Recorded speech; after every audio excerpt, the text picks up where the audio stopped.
All right, welcome back, everyone. Today we're going to be going deep on a really cool moment in football history. Oh, yeah. Morocco's surprise win at the 1976 African Cup of Nations. Right. And this win is it's really remarkable. You know, they were the first team to win the whole thing without losing a single match. Yeah. And that's a real testament to their strategy, how strong they were, and just their resilience as a team. Absolutely. We've got this great text excerpt here that really breaks it all down, and I'm really looking forward to getting into it. Yeah, it's a really fascinating time in African football. So before we get into like the details of Morocco's run, can you kind of set the scene for us? Sure. What was the tournament format like back then? Oh, okay, yeah. So the 1976 Cup of Nations, it was held in Ethiopia. Okay. And they followed a round-robin group stage format. Gotcha. Which led into a final round. Okay. And Morocco, they ended up in Group 2.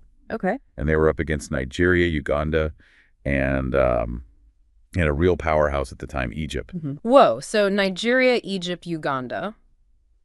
Right off the bat, that's a tough group. It was a tough group. So let's get into it. Their first game was against Nigeria, and they managed to pull off a draw. Yeah. Knowing how the rest of the tournament went for them. Right.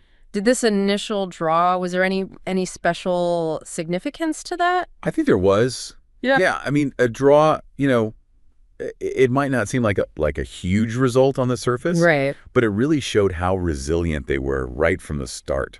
Yeah. I mean, you got to remember, Nigeria was a super tough opponent. Yeah. They were really physical. Yeah. And their attack was incredible. Right. So for Morocco to hold their own and even get a point out of it, yeah, especially, because they actually went down early in that match. Oh, wow. It really showed how strong they were mentally and, tactically, how disciplined they were. Wow. So they start strong. They're showing that fighting spirit right out the gate. Right. That becomes like their trademark for this whole tournament. Absolutely. So what happened next? So next up, they had to face Egypt. Okay. And this match, this was huge. This was a real turning point, I think, not just for the tournament, but for Moroccan football. Okay. They beat them 2-1. That's awesome. I'd love to hear more about this match. You mentioned that you had access to some firsthand accounts. I do, yeah. So what was it? What was the atmosphere like during this game? Oh, it was electric. Really? The stadium was totally packed with fans from both sides, Yeah. And you could just feel the tension. Yeah. And then when Morocco scored the winning goal, it was unbelievable. The roar from the crowd was deafening. Wow. It was just pure joy and national pride. Yeah. People poured out into the streets and celebrated all night long. That's amazing. Yeah. It was. I mean, beating Egypt, a team that had been dominant in African football for years, that must have felt huge. It was a statement. It showed that Morocco wasn't just there to, participate. Yeah. They were there to win the whole thing. And that win, it really pushed them into the final round. Okay, so then the final round comes around, and they had Guinea to play. And a rematch against Nigeria as well. Right. So tell me about that final match against Guinea. That was a really close draw that ultimately won them the championship. Right. So going into the match, they knew that a draw would be enough to win the whole thing because of goal difference. Right. But Guinea wasn't going to make it easy. Yeah. They were known for their strategy and how quick they were on the counterattack. So even though they had the advantage going in, it still wasn't a walk in the park. No, not at all. I mean, the pressure was really intense. I bet. Every attack, every defensive play, it was like carrying the weight of the entire country. Yeah. Hoping that they would win. I can only imagine. So what was the atmosphere like in the stadium during those last few minutes? So picture this. The clock is ticking down. Yeah. The scores are tied. Uh-huh. Every tackle is met with this roar from the crowd. Oh. You could feel the tension building with every second. And then the final whistle blows. Oh, my God. And the whole stadium just explodes. Wow. Relief, joy, pure exhilaration. Yeah. Morocco had done it. They were champions of Africa. What a moment. And, their unbeaten streak really highlights just how brilliant their strategy was and how well they worked together as a team. Yeah. But as we know, every great team needs star players. Of course. And our source mentions two, in particular, Ahmed Faras and Allal Ben Kassou. Yeah. So can you tell us a little bit more about them? Absolutely. So Ahmed Faras, the legendary forward, yeah, he was a goal-scoring machine. He really was. Wow. He was known for his positioning, how he could always find space in the box. Yeah. And his finishing was clinical. Wow. He was a constant threat to the other teams.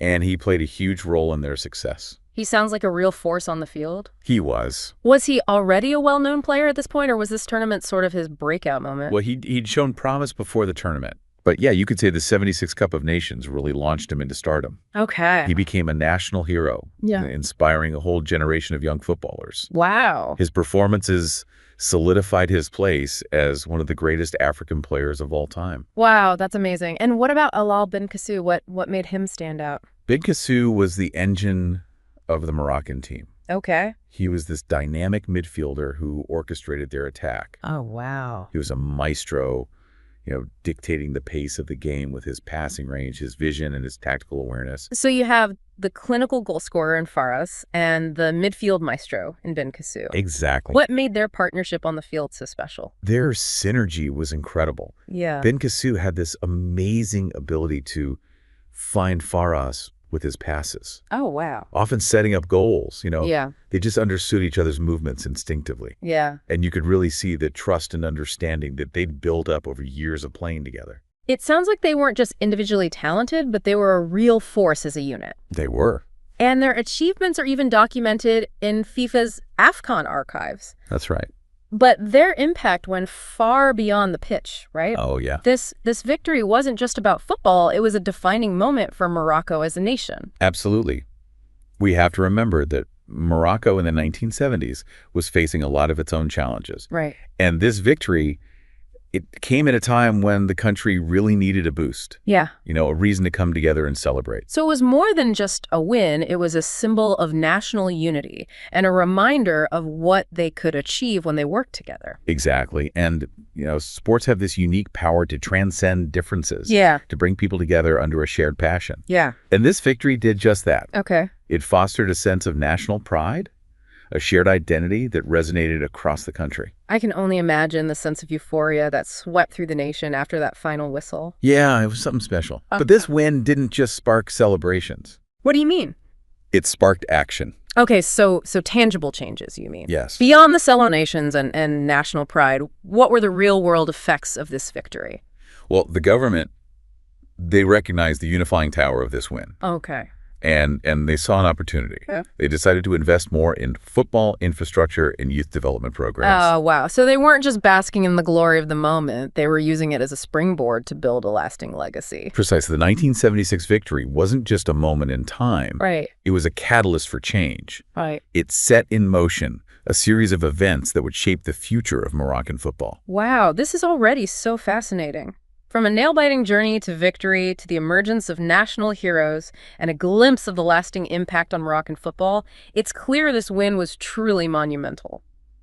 We'll be back in just a moment to explore the lasting legacy of this historic victory. Stay tuned. Okay, we're back and ready to really dig into, the ripple effects of that 76 victory. We talked about, the immediate impact, but I'm interested in the long game here. Okay. How did this tournament shape Moroccan football in the years that followed? It's amazing, this single victory, it didn't just, disappear into the past. Right. It has this deep lasting effect on Moroccan society and especially their football landscape. Yeah. You can really feel it even today. So it wasn't just like this fleeting moment of glory. It set off a chain reaction. It did, yeah. What were some of the biggest long-term impacts? Well, for one thing, the players from that 76 team, they became more than just athletes. Right. They became like national heroes. Yeah. They represented resilience and talent and unity for a nation that was going through some tough times. Mm-hmm. Imagine the impact those figures had on young people. It's so true how sports can, really elevate people to that heroic status. Yeah. And inspire a passion in others. I bet there are, tons of young Moroccans today who grew up idolizing Faras and bin Kassou. Oh, absolutely. And dreaming of, following in their footsteps. Exactly. And that's what happened. This win wasn't just about a trophy. Right. It was about inspiring a whole generation. Yeah. About giving them the belief that they could also achieve greatness on the world stage. Yeah. And that's the legacy we're talking about, a legacy of hope and aspiration that continues to drive Moroccan football even now. Yeah. So it wasn't just about, individual dreams. Right. The impact on Moroccan football as a whole was was huge, right? It was. You mentioned before that the government and organizations saw this victory as, like a jumping off point for investing in infrastructure and youth development. Yeah. Did those initiatives actually lead to any lasting change? They did. Yeah. Yeah. The 76 victory, it acted like a catalyst. Okay.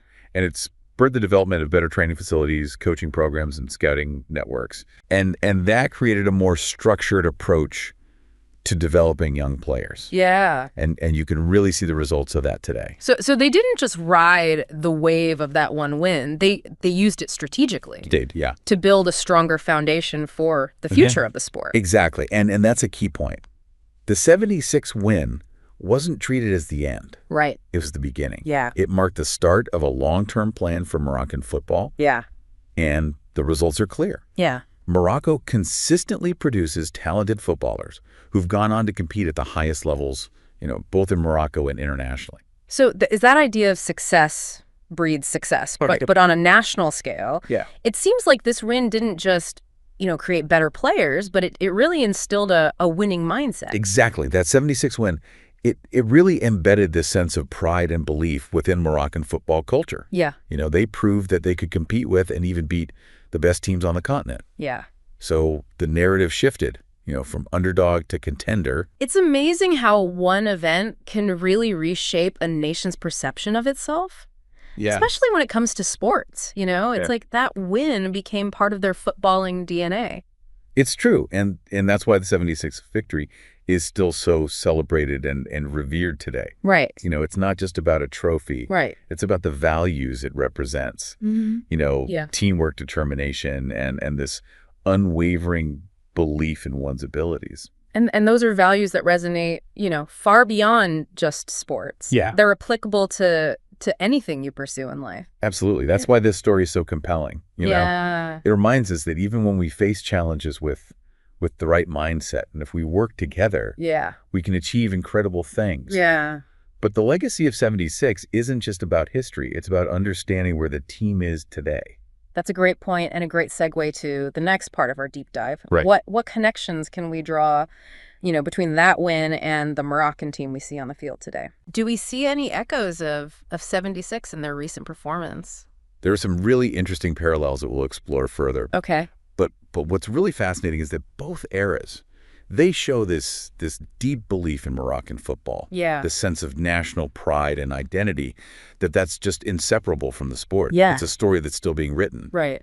And we'll unravel it all in the final part of our deep dive. Stay tuned. We're back for the last part of our deep dive into Morocco's 1976 AFCON win. Okay. It's been really cool, tracing the journey from that big victory to the impact it's had, over the years on Moroccan football. Yeah. But now I really want to talk about, how does that legacy show up in the team's performance today? It's amazing to see how that victory, even all these years later, still impacts Moroccan football. Yeah. When you look at the team now, especially how they've been doing internationally, you can see some clear connections to what happened back in 76. Yeah. Okay, so what kind of parallels are we talking about here? Right. Is it something you can really see, or is it more like a feeling, like an attitude? It's both, actually. Yeah. I mean, tactically, the 76 team, they kind of created this blueprint for winning. Okay. Based on resilience and discipline. Yeah. And just never giving up. Yeah. And we see those same qualities in the Moroccan squad today. Okay. Can you give me some examples of how those qualities, show up in their recent games? Well, look at their World Cup run. Yeah. They went up against some of the best teams in the world. Right. But they always showed this strong team spirit. They were willing to fight for every ball. Yeah.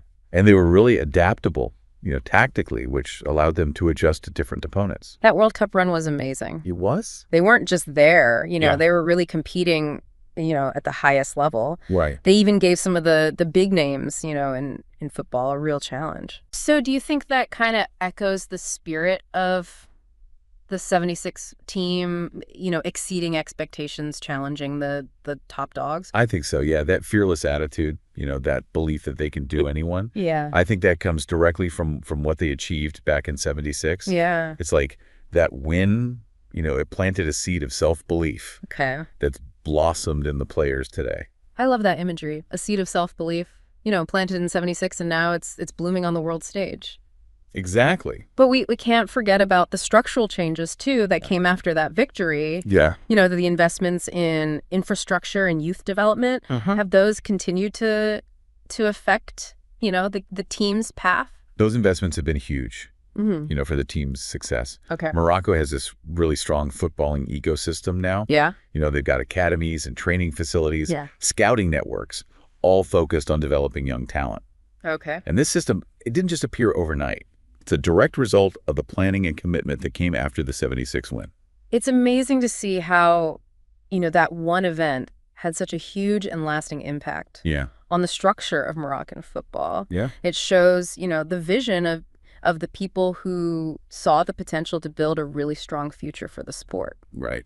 It's a reminder that real success isn't just about one moment of glory. No. It's about creating something that lasts. Yeah. And that's what Morocco has done. Absolutely. Yeah. But beyond, the tactics and the infrastructure, there's a deeper connection, between 76 and today. Yeah. You've talked about this idea of a shared identity before. Yeah. Can you say more about how that sense of national pride, that was so strong back in 76, how does that still show up in Moroccan football today? Well, both eras show how strongly Moroccans believe in their football. Yeah. In 76, that victory gave hope to a nation that they was facing some tough times. Right. It brought people together. Yeah. Today, it's a source of inspiration. It's a symbol of what's possible when you have talent and determination and a shared vision. So even though the players are different and the context is different, there's this common thread that runs through both eras. Yeah. This belief in the power of Moroccan football to unite and inspire. Exactly. It shows how powerful sports can be. Yeah. How they can capture the spirit of a nation, shape its identity, and leave a legacy that lasts for generations. This has been an awesome journey. It has. We dug into this historic victory. We saw how it's impacted the sport, and we discovered how the spirit of 76 is still shaping Moroccan football today. Right. It makes you think about, the bigger picture of sports and how they can really shape national narratives. Absolutely. Morocco's story shows us how a big win in sports can really change things. Yeah. It can start a chain reaction, that goes way beyond the field. Right. It's a powerful reminder that sometimes one victory can create a legacy that lasts for generations.